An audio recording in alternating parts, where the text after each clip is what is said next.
There's the only one ball and they can't use ball. Go on, don't say that they can use. Let's see a little bit there, sir. Ah, hey, catch it. Go and use it for a little bit. See you come back for it.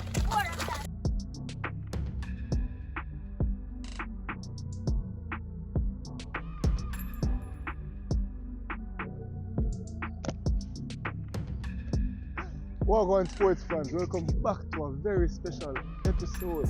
I am your host Joe Meyer. I'm Rush. And this is This or That Sports TV, the place you guys come to get the best, most interesting and riveting sports topics, discussions, debates, combines, events, everything sports related under the sun. On the internet. I just said that. People, don't forget though, before we get into all of this niceness, before we watch Jubilee play some ball and all of that, don't forget to like the video. Leave a comment on the video and subscribe to This or That Sports TV. Do one more thing for us though.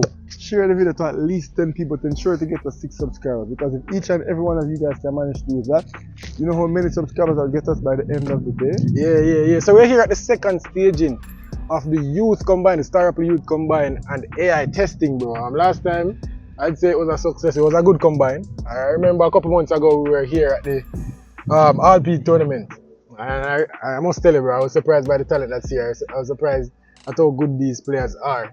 Most of them play like a scrimmage. Like, how you feel about it? How you feel about the little Jubilee I see? Obviously, we wanted to see more here, but how you feel about the few that we saw? Well, you know, the outstanding young individuals from Edward Siaga, they're always here. We never yet see them boy they get left out yet. And there's a reason why they're ever present. And it's because of the immense talent that they possess at such a young age. You know, these are formative years of a young footballer. And it's important that they get the opportunity to express themselves. But as it relates to the scrimmage that I saw, just, you know, smart football, you know, they're very skilled.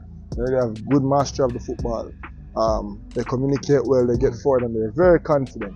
And obviously identify some things that you would want to be amended, that you would want to be adjusted. But from what I saw in just that little scrimmage, it's safe to say that Jamaica football has a bright future. It's the first we're talking about this, but tell me, bro, how you feel about this technology being introduced in Jamaica? I'd say it's the first of its kind in the country. Obviously, you see some tracking system, but they're trying to take it to another level. You know, so tell me, how you feel about the program? Technology, I think that's the whole definition of technology is anything used to make one's life easier. Yeah. So there's a reason for tech, and there's a reason for innovation, and there's a reason for everything to improve. And technology in sports is the direction which sport is obviously going. You've seen it, you know, with Hawkeye in cricket that was first introduced. You know, we've seen VAR more recently introduced in sports instead of football, so on and so forth, replays. And we've also seen it in combines internationally, where there are monitors that test reaction time, that test speed, that test agility, that test all manner of things. And this helps us to compile information to make the sports better. Yeah. And it also helps us to track the athletes better, and incorporating it in such a youthful competition. You know, one gets them used to tech from early, and it also helps us, you know, the analyzers to better track trajectory. Yeah. It's important. You know, and that's one of the most important things about today, because a lot of combines that we see, it's awful to gather talent and to pick talent. You know, a lot of times, if you hear about all the combines over the world, most times it's to gather players that we want to pick that one or two that we think is going to make it to come in the scouts that the scouts are going to select, right? But what's important about this one is that it's not for now. They are not scouting these players for now. They want to know in, say, 10 years time, you know, let's say 7 years time, when they play the final year in the Manning Cup, these same players, we'd want to know how good they'd be from now. Yeah. We'd want to know their trajectory from now, and that's the important thing about this, and that's why I really like this one.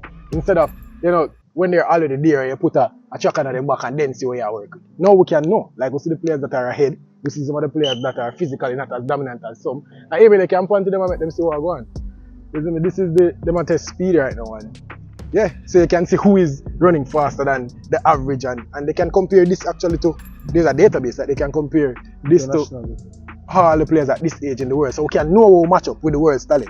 We can know when we are fall behind, and we can know what we need to emphasize upon going forward.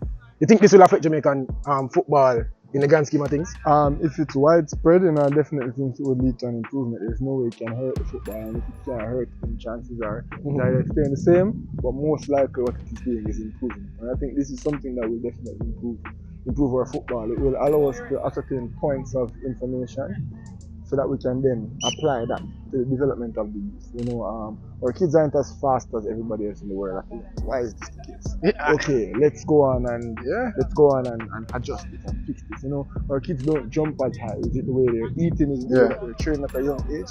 You know, our kids don't move laterally as quickly. You know, what kind of stretches do we need to do to get them on par with everybody else in the world and even better? And analyzing and tracking these statistics from an early age is what will allow us to compare ourselves. And people say comparison is the theft of joy. I disagree. Comparison is the only thing that is going to make us better. Yeah, it's a rule, it's a measuring stick. You need to know where you are in the world, and what this can also do, another point to make, is that, you know, from a national perspective, this can tell us how the football culture that we need to start in Jamaica. For example, we test all the players from 7 to 12, right? Because that's when they start getting into football, 7 to 12. And we say, all right, we realize that we're faster than most people in the world. We realize that we're physically more dominant than most people in the world. Which I think will be the case. Right. Let's play a football that's geared towards that, you know, pace and skill. If we realize that technically, you know, we can do a bit more than most of the players in the world, then we gear our football towards that. You know, so I feel like this can affect our football nationally and just generally help us to play better football in Jamaica and to achieve the things that we want to achieve. Now, what we're going to do is just show the people some content, and people, much more content on the combine and the AI testing throughout today. So check out the players, tell me who you like, leave it in the comment section. Is it?